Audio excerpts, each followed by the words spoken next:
everyone, welcome back to my YouTube channel. This is me Pooja and currently I am preparing for MPPSC exams. तो आज आपने video का title देखकर समझ ही गए होंगे कि मैं किस बात पे बात करना चाह रही हूँ, और वो यह है कि MPPSC के एग्ज़ाम हम शुरू से शुरू कैसे करें। शुरू से शुरू मतलब या आपने स्कूलिंग कंप्लीट कर ली हो या फिर आप इस फील्ड में बिल्कुल एकदम बिगिनर हो, तो हम कैसे MPPSC एग्ज़ाम की प्रिपरेशन करें।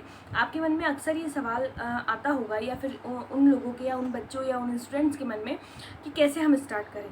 तो बस मैं यही आपसे शेयर करने वाली हूँ। मैं चाहती हूँ कि एक अच्छे से समझदारी बन जाए आपको कि क्या होता है MPPSC या कैसे उसकी एग्ज़ाम प्रिपरेशन स्टार्ट करें, और एक ही जगह आपको वो अवेलेबल हो पाए। और दूसरी बात ये है कि जब भी मैं इस वीडियो पर जो भी बातें बोलने वाली हूँ वो सिर्फ मेरा पर्सनल ओपिनियन है, प्लस जो मैंने अभी तक इस जर्नी के थ्रू आउट अपनी कुछ चीज़ें सीखी हैं, कुछ समझी हैं, तो वो बस मैं आपसे शेयर करने वाली हूँ। इसलिए प्लीज़ आप ऑफेंड ना हो। अगर आपके विचार इनसे कुछ अलग है तो चलेगा, आप उनको अपने हिसाब से समझ सकते हैं।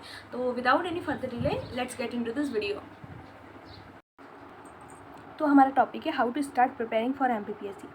सबसे पहले किसी भी काम को करने के पहले आपको उसका रीज़न पता होना चाहिए। तो यहाँ पर भी यही बात लागू होती है कि आप MPPSC एग्ज़ाम की प्रिपरेशन क्यों स्टार्ट करना चाहते हैं। आपके पास जब तक एक सॉलिड रीज़न नहीं हो तब तक आप नहीं कर पाएंगे। तो इसके लिए सबसे पहला काम आपका ये है कि गेट द रीज़न, कि आपको आखिर क्यों स्टार्ट करना है, ये आपको पता होना चाहिए।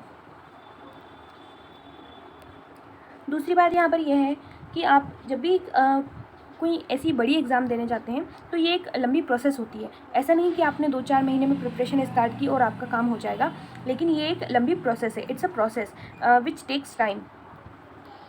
मतलब आपको जब पता हो कि एग्ज़ाम के ही आपके 3 लंबे स्टेजेस होते हैं, तो प्रिपरेशन में भी तो उसको उतना ही टाइम लगेगा ना। तो इसके लिए आप इस माइंडसेट से इसकी स्टार्ट करें प्रिपरेशन, कि आपको एक लंबे समय तक जाना है और आपको उसको कंसिस्टेंसी आपको मेंटेन करके रखनी है। तो पहले से ही आप ऐसा दृढ़ संकल्प कर लें कि आपको इसमें लंबा जाना है।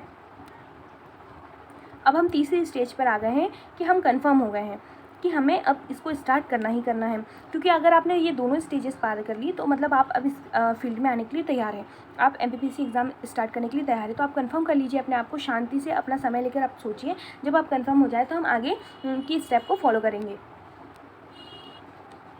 चौथी बात सबसे ज़्यादा इंपॉर्टेंट ये होती है कोई भी PSC एग्ज़ाम के लिए, कि आपको मिथ्स मतलब कि जो झूठी बातें हैं उनसे दूर रहना है। Stay away from myths.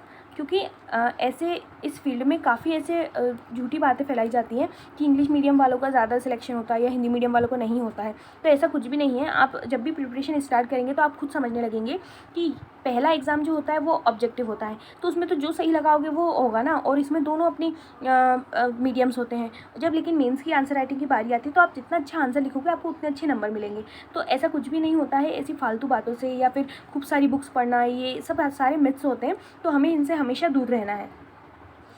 अब आप मिथ्स सारे समझ ही गए होंगे। तो इंग्लिश हिंदी वाला जो बहुत ज़्यादा एक बात फैलाते हैं लोग कि ऐसा होगा ऐसा नहीं होगा, इंग्लिश का इतना खास इतना ज़्यादा हमें प्रॉफिट होगा या लॉस, ऐसा कुछ भी नहीं होता है। आप अपना सबसे पहले सिलेक्ट करें मीडियम।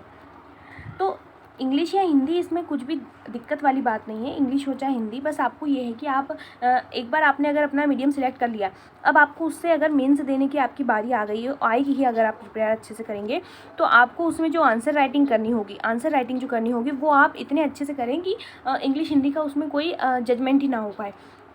आप जितने अच्छे से अपने आप को जिस भाषा में अपने आप को प्रेजेंट कर सकते हैं, अपनी बातों को, अपने विचारों को प्रेजेंट कर सकते हैं, वही मीडियम आपके लिए बेस्ट होगा।